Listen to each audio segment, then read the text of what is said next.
Hey guys, Suzanne Brubaker here of Water and Rock Kids.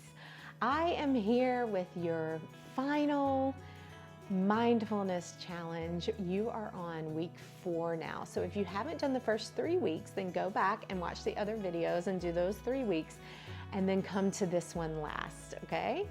I can't wait to hear how you guys are doing and how you feel at the end of this week and at the end of the challenge. And I do hope that you'll take some of these things and continue them as you go about your life. It doesn't have to be just for this challenge, but it could be just every day. Every day, incorporate some of these experiences for you and the kids that you work with. So today for our challenge, or this week for our challenge, what we're going to do is we're going to do a little mantra meditation, okay? Now, when we think of meditation, a lot of times we feel a little intimidated because with meditation, we know that that means we're supposed to quiet the mind and sit with a really quiet mind and very calmly. And that can be very intimidating. I'll be honest, for me to just sit and quiet my mind, that's hard, if not impossible. I have a lot going on in my mind, and I'm sure you do too. And we know that the children that we work with do as well. So let's take that bit out of what we're thinking of when we think of meditation.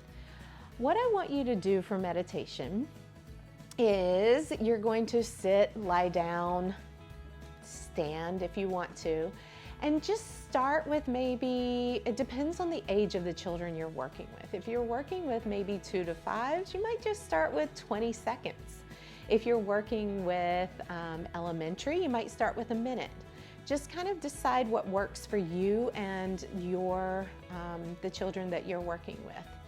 And I want to tell you, when you're meditating, it takes a lot to get to the point where your mind is quiet. It takes a lot of practice over a really long time. So if you find that thoughts and images and other things are drifting into your mind, please know that that's okay. Give yourself some grace. Please try not to judge yourself or your thoughts. Simply acknowledge them and then just let them float away on that imaginary cloud, okay? So let's take that pressure off of this. For mantra meditation, what we're going to do is you are going to sit, lie down, or stand in a comfortable position for whatever time limit you are giving yourself here. I would encourage you to start small in the beginning and see how it goes and increase throughout the week if you feel that that will work for you and the kids, okay? So wherever you are, as you inhale, you're just going to inhale through the nose. And as you exhale through the mouth or the nose, I want you to say a mantra to yourself. So I find that it helps with children to give them this idea and to allow them to come up with a word as their mantra before you begin. So you can all have the same word if you want it to be something like peace, strength, calm, whatever that may be, or you may each come up with your own word.